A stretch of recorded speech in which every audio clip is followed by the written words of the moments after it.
So it's always kind of bothered me in Brazilian Jiu-Jitsu when people say, don't use strength, don't use power. Because again, it's impossible to move without using some level of strength and power. When I was 21 years old, I ended up in the hospital with some major intestinal problems, had to have 3 major surgeries on my guts. I've got a scar, an incision, my belly right here. Not going to show it to you right now, but it's big. So I was gutted like a fish, and I got to tell you, just breathing after that, doing the most basic thing, breathing, was the most intense ordeal when you're held together with surgical staples. And the athleticism required just to breathe, I mean, that is athleticism, that is strength, that is power. Okay? I had to relearn how to walk, how to run, how to do the most simple things, how to sit up, how to do normal stuff, and it's staggering when that strength is taken away from you, what you have to do to get it back. It's sobering to think how much strength and power we use to do even the most simple motor movements. So again, I hate it when they say, oh, jiu-jitsu requires no strength or power. It does. It's just doing it in a way that is smart. Okay?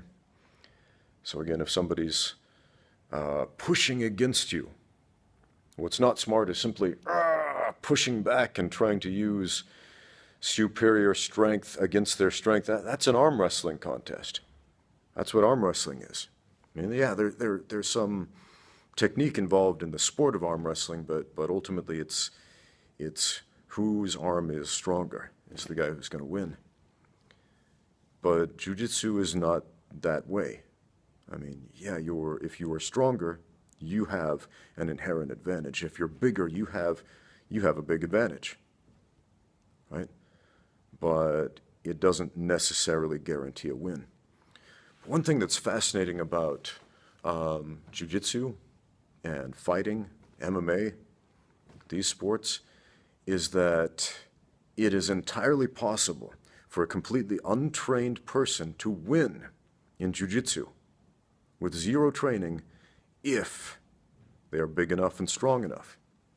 Now, that's not true in most other sports. In baseball, you can be the biggest, strongest guy in the world, and if you don't know how to bat, if you don't know how to pitch, forget about it. You will never score in baseball. Okay? But jiu-jitsu, yeah, you can make people tap out if you are big enough and strong enough and, lean on them and apply some weight and put enough pressure on them and twist an arm or a leg in the wrong way.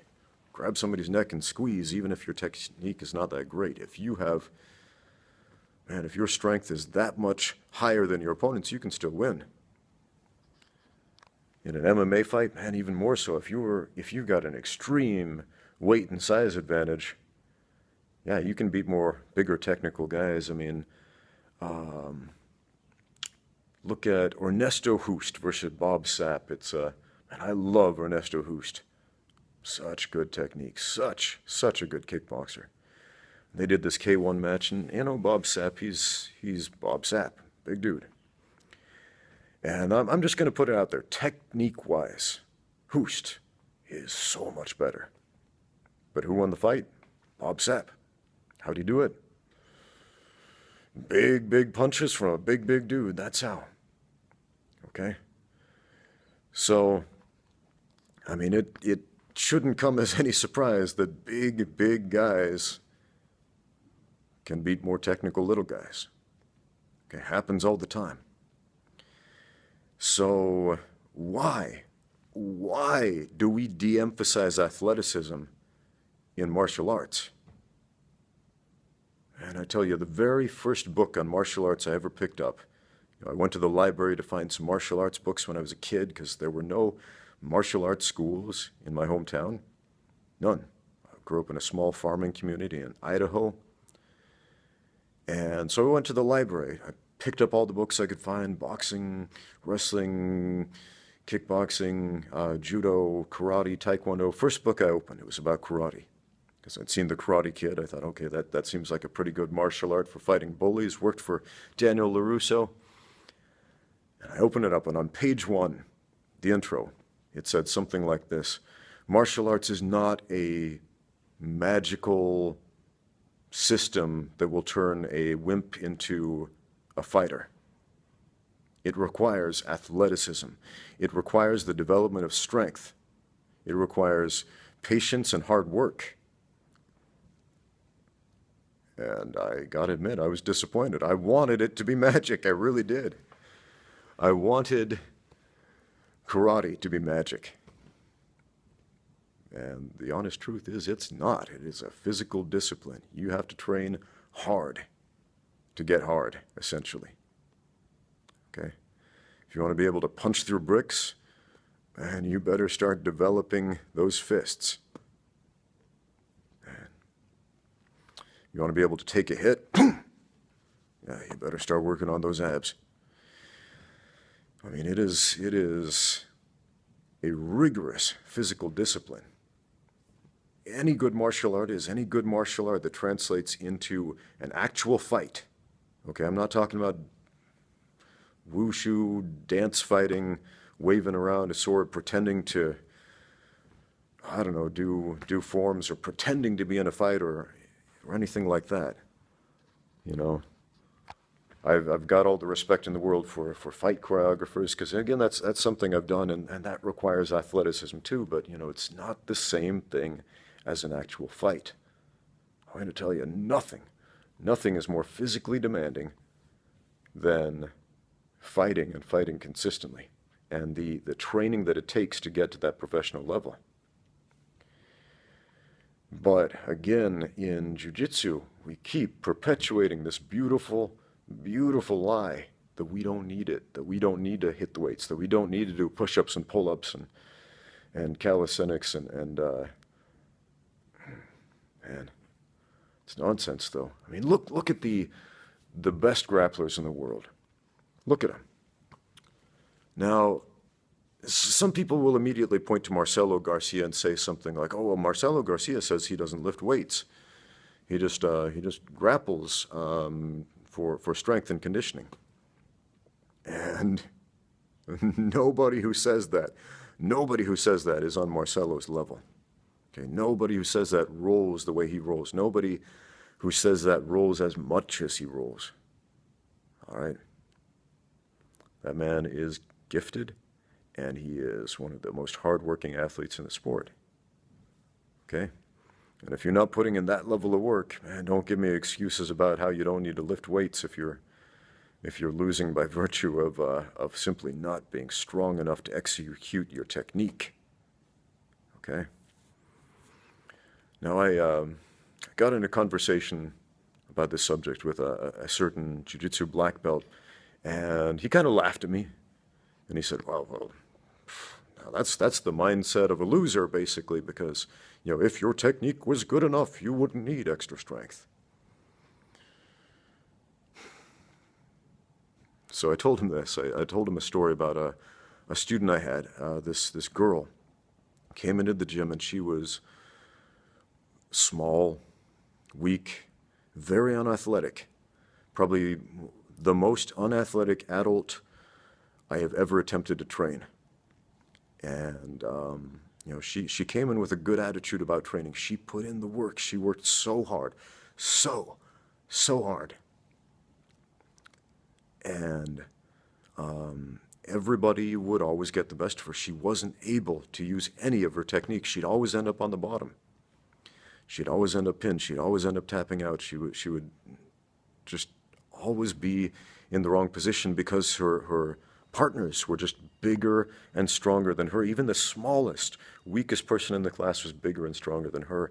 And one day she just came to me just crying like, you don't know what it's like. You don't know what it's like. And I tried to sympathize. Well, yeah, you know, I trained with some really big dudes too. And she's like, no, it's not the same. And she was right, it's not. you know? Because I at least had an athletic base when I started jiu-jitsu, and she was like, a whole different level. And so I put her on a weightlifting program, and she saw some progress. She gained some strength, but still, it wasn't enough because she's just so small, and she'd still get on the mat and just get handled by everybody, because not because she didn't know where to put her hands and feet. I mean, technically, up here, yeah, she knew what she was doing. Okay, but she simply lacked the physical attributes to get the job done. And, I kept trying to, coach her. You need more strength. You need more strength. Because, you know what? You're fighting gorillas. And if you're in a fight with a gorilla, you need a better weapon. But, to be honest, eventually she'd had enough. She was like, what? I'm not getting anywhere. And it's man, I understand that. If you've been training month after month, day after day, year after year, and you are not seeing any result, you're not seeing any substantial changes, I mean, it's going to be very hard to have faith in your technique at that point. And she quit. She left the gym, and it made me feel like, man, I failed. I failed as a coach. I failed as an instructor. I mean, that sucks. I mean, when you put your heart and soul into training this person, and when you believe this idea that anyone can do it if you just keep trying hard enough and consistently enough, anyone can do it, and then someone does their best to show that's not necessarily the case. It's man, that is faith shaking. Faith shaking, my friends.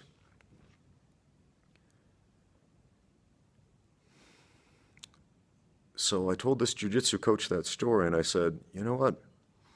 Imagine you were in a fight with a gorilla. How strong is a gorilla? Do you guys know? Gorillas are much, much stronger than humans. The average gorilla, an average adolescent female gorilla, and they are much weaker than an adolescent male gorilla. But an adolescent female gorilla is already 6 times stronger than the world's strongest man. You know, those guys who lift up refrigerators over their head and throw giant boulders and whatever they do in those strongman competitions, those dudes with the polysyllabic Scandinavian names, and they look like comic book characters, monster bodies on them. Yeah, an average adolescent female gorilla is 6 times stronger than that. Now, imagine how strong an adult male bull gorilla is. I mean, we're talking about just inhuman super strength. Now, take the world's best jiu-jitsu black belt, okay? Or even an average jiu-jitsu black belt. I don't know, this guy. Okay, this guy I was talking to, I said, oh, you're a jiu-jitsu black belt. That means that you understand grappling to a very high level. That means you could probably beat most people on this planet in a contest of grappling, okay, unless they are specifically trained. Unless they are specifically trained at that level, at that black belt level also, at a higher degree than you. Is that correct? He's like, yeah, I think that's probably a fair assessment of what a good black belt is. I said, okay. Now, you get in a fight with a gorilla, okay? Let's pretend the gorilla lets you get him in an armbar. Hyperextend the arm. What happens next? I'll tell you what happens next. Anything that gorilla wants, okay? Because its strength is greater than your leverage. What happens if that gorilla lets you get behind it and try to sink on that rear naked choke? I'll tell you, anything that gorilla wants. It is physiologically not the same as you. Its neck is too big. It is too strong. Okay? You're not going to put that out with a rear naked choke. You're just not big enough, to be honest. Not going to happen. And that is not because your technique is not good enough. It's just because you are at such an extreme physiological disadvantage to that gorilla. It's not going to happen. I mean, that thing could tear your head off, literally pull your head from your shoulders with one hand. I mean, a chimpanzee could do that, let alone an adult male bull gorilla. So, I mean, I asked him, what would you have told my student? What would you have told this girl who, was having all this trouble? I mean, would you tell her your technique's not good enough? She knew how to do an armbar. She knew how to do sweeps. She knew this stuff, okay? But man, when you're fighting gorillas, like I said, you need a better weapon. So I'm not saying that if you're really small, that you'll never get better. In fact, I saw improvements out of this girl, but it wasn't happening fast enough for her, and I can understand that. I can appreciate that. It's tough. I mean, she invested probably about 6 months of solid training every single day. I mean, came early before class to do some extra training, stayed behind to do some extra training, did private lessons, all that stuff. It was, she gave it the old college try and then some. And, it didn't happen at the pace that she was hoping. And that's tough. But, I mean, what would you tell? What would you tell her? So, strength matters. I mean, the whole reason I tell you that story is strength and athleticism and size matters. And anybody who tells you that it doesn't is lying to you. I mean, that is a bold-faced lie if they tell you contrary to that. I mean, the truth is, physical attributes matter because we live in the physical universe. I mean, they say jiu-jitsu is like a game of chess, and, sure, in some ways there are some parallels between fighting, martial arts, jiu-jitsu, chess. Sure, I even made a video about it. You can check that out. But it's not the same thing. I mean, in chess, if one guy's bigger than the other, it doesn't matter because they both have the exact same pieces on the board. Okay? And fighting's only really like chess in that respect if both fighters are virtually identical in every way, like what's-his-face, the UFC announcer, always used to say. But that's rarely the case in a fight, especially in a mismatched fight where one guy has that physical advantage. So, again, let's be honest. Let's be intellectually honest with our training, okay? Yeah, it's important to hit the weights. It's important to do your physical conditioning. It is important to get stronger. Get as strong as you can. Do something every single day to get stronger, even if it's a little thing. Do something every single day to get more flexible. Do something every single day to get more technical. All right? When you do that stuff, focus on, not huge monumental improvements, because that's not how it works. Focus on 1% every day. Every day, do something 1% better. Okay? Maybe lift a little bit heavier. Do one more rep. Whatever it takes to get that 1% stronger. Okay, that 1% better. Spend an extra 5 minutes running some drills after class, whatever it is. Do some shadow boxing. Man, that's one thing I recommend every day to my students. Shadow box outside of class every single day, 3 rounds. It'll make your striking that much better. Okay, when you use your own initiative to improve outside of class, when nobody's screaming at you, when nobody's pushing you, and the coach isn't there, when you're not trying to impress anybody, and when you can do that stuff, that's where those real improvements come, I think. But again, Brazilian Jiu-Jitsu is the same as every other sport in that regard, that it is a physical endeavor. So we have to get physical. We have to train our bodies to be equal to the task.